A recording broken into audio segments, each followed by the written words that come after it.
السلام عليكم ورحمة الله وبركاته. بسم الله والصلاة والسلام على رسول الله. اللهم صل وسلم وزد وبارك عليك يا سيدي رسول الله. اخواتي وحبايبي الكرام، بجد لقاءنا معاكم من قناة يوميات حمادة ورحاب. اهلا وسهلا بكم اخواتنا وكل متابعينا على اليوتيوب. حلقة النهارده يا شباب هنتكلم عن تربية عصافير الزينة، وهنقول لكم على شوية محفزات للخصوبة والتلقيح علشان ربنا يكرمك ان شاء الله، والعصافير تتجوز وتقدر ان انت تنجح في مشروع العصافير بتاعك، وربنا يكرمك كده ان شاء الله وتربي العصافير وتبدا ان انت تنتج من المشروع بتاعك ويبقى عندك انتاج وعندك خير زي اللي انتوا شايفينه عندنا كده يا جماعه. ما شاء الله ربنا يبارك. ده يا جماعه تربيه الكوكتيل من افضل الهوايات او من افضل تربيات اللي هي عصافير الكوكتيل يا شباب بفضل الله. ماشي. ده كوكتيل اللي هو اللاتيني، ده اللاتيني يا جماعه اهوت. ما شاء الله ربنا يبارك. حجم وصحه وريش ما شاء الله ربنا يبارك اهوت. ما شاء الله حاجات محترمه جدا يا شباب ربنا يبارك. هنا برضو ده نتايه ايزابيل وذكر حبشي. نتايه ايزابيل يا جماعه تمام، مستوى حلو مستوى عالي ما شاء الله، نسبه الصفار فيها عالي جدا اهو يا شباب، وذكر حبشي.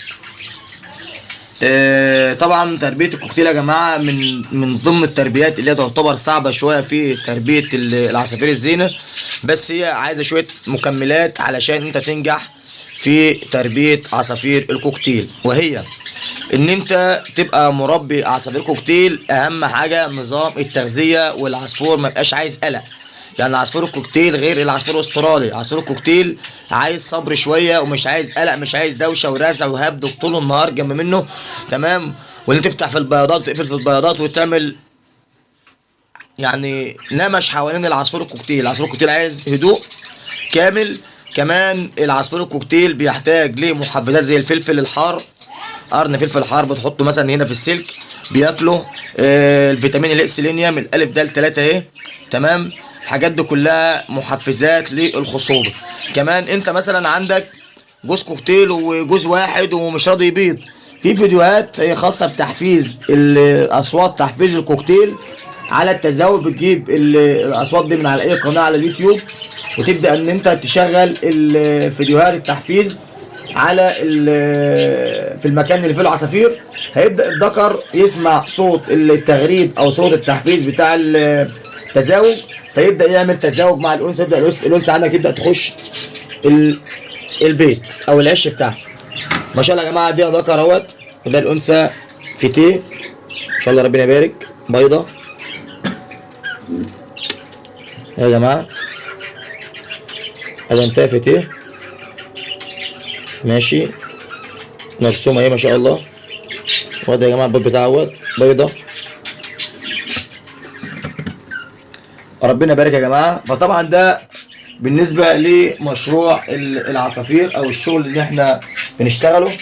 ده برضه هنا برضه يا جماعه جوز جوه اهوت ذكر حبشي ونتايه لاتين يا جماعه ربنا يبارك. اهو بيضين طبعا مش عايزين نفتح لهم كتير عشان برضه ما نعملش قلق تمام. ده بالنسبه للاسترالي. عايز يا جماعه تشتغل في المحفزات اللي هو الاكسلينيوم المستورد. الاكسلينيوم يا جماعه المستورد تمام يا شباب اهو. ده فيتامين الف د 3 اهي مستورد ماشي. ده مضاد حيوي. ده فيتامين اكسلينيوم ده مستورد يا جماعه تمام. دي مهم. اللب يا جماعه برضو كويس للعصافير. البلكم يا شباب ايه هنا الخلطه الدنيبه على البلكم، خلطه الاستراليات تمام يا جماعه اهي. ده الخلطه بتاعت العلف ماشي. دي يا جماعه جوز كوكتيل اهوت نتايه بريلا اهي. نسبه الصفار فيها يا جماعه عامله ازاي يا جماعه تمام. الذكر حبشي ماشي ما شاء الله ربنا يبارك. معاهم يا جماعه 3 زغاليل اهمت ربنا يبارك يا جماعه اهوت 3 زغاليل ما شاء الله. كانت بيضه 5 يا شباب فطلعت ال5 فعلا، بس مات زغلولين. يا جماعه كانوا صغيرين وماتوا اول مره، ده اول مره يا جماعه، اول مره يشتغل، اول مره يطلع. ها يا جماعه ما شاء الله ربنا يبارك. ماشي. ده بقى يا جماعه الاستراليات مطلعين برضه هنا. بسم الله بسم الله. ايوه فينا زغلول يا جماعه. ماشي. ربنا يبارك. هنا برضه في زغاليل. ربنا يبارك ان شاء الله. فوق برضه في زغاليل برضه يا شباب، برضه فوق زغاليل هنا برضه. تمام. هنا برضه في زغاليل.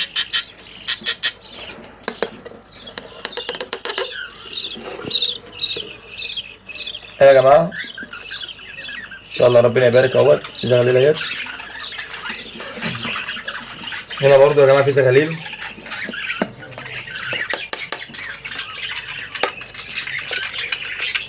ما شاء الله برضه ربنا يبارك. ماشي.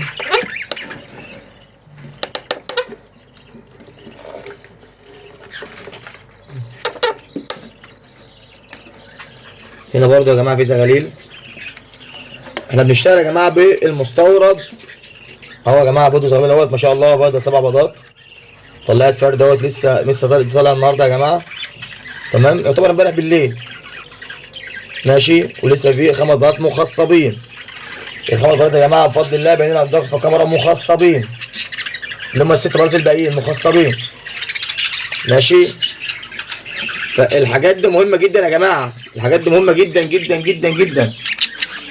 هو برضه هنا يا جماعه في زغاليل. بسم الله بسم الله.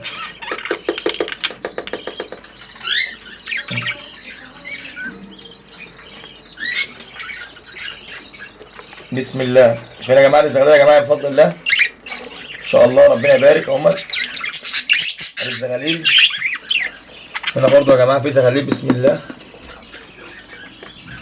اهمت ان شاء الله في زغاليل ربنا يبارك.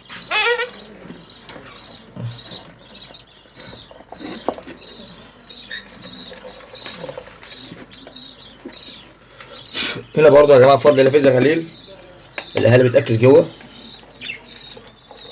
اهيت ان شاء الله ربنا يبارك.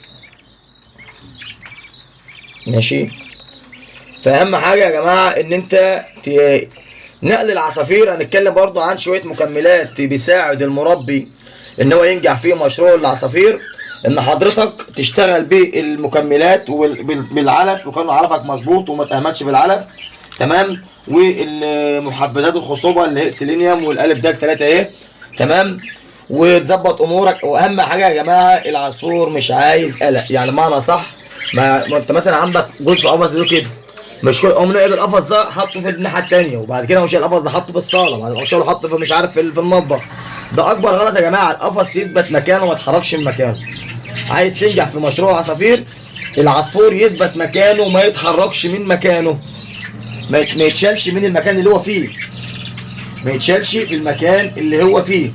ده نصيحه لكل واحد مربي عصافير او عايز تربي عصافير، انك ما تنقلش الفرد من مكانه. سيب الجوز مكانه ياكل ويشرب في مكانه لحد ما ربنا يكرمه ويبدا يبيض مع المحفزات والمكملات بتاعتك. ان شاء الله تلاقي الفرد بتاعك برضه وتلاقي عندك الدنيا حلوه زي الفل. ده برضه يا جماعه اهوت جوز لاتيني، حجمه ومستوى صحه وريش ما شاء الله يا شباب. برضه ده على بيشوف ناحيه البيض يا جماعه، واقف في البيض اهوت. تمام ما شاء الله. وان شاء الله برضه لما يبيض يا جماعه هصوره لكم. ده راس طريقه يا شباب اهوت ما شاء الله. شفتوا شغل الزغاليل ده؟ طبعا ده ذكر اهوت، والام جوه راقده على البيض. بسم الله بسم الله. يا جماعه بيض اهيت وبيض مخصب بفضل الله. ماشي.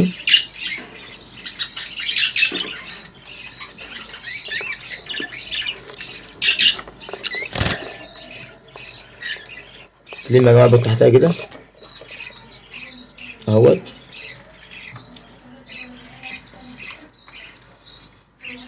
ده يا جماعه الاهاليات الاب والام.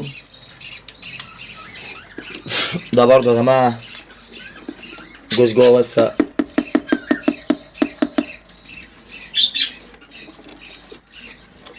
لسه بايدين اول بيضه اهيت، والام محمله يا جماعه لسه بيضه اهوت. تمام بس يلا بس يلا اهو. ده الذكر شاب لسه اول مره ان شاء الله. حاجات محترمه جدا يا جماعه اهيت.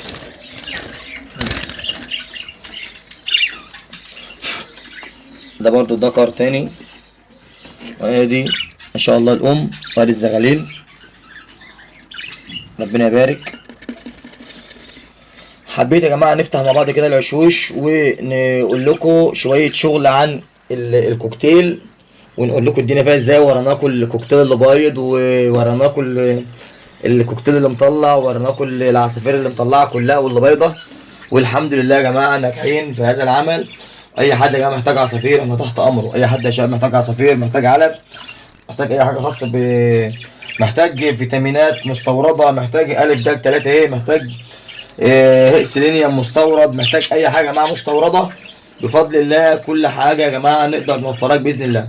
طبعا دي كانت حلقه النهارده. لو انت اول مره لسه بقى شوف فيديوهاتنا، اللي تشترك في القناه وفعل زر الجرس عشان يصلك كل جديد. اشكركم لحسن المتابعه. السلام عليكم ورحمه الله وبركاته.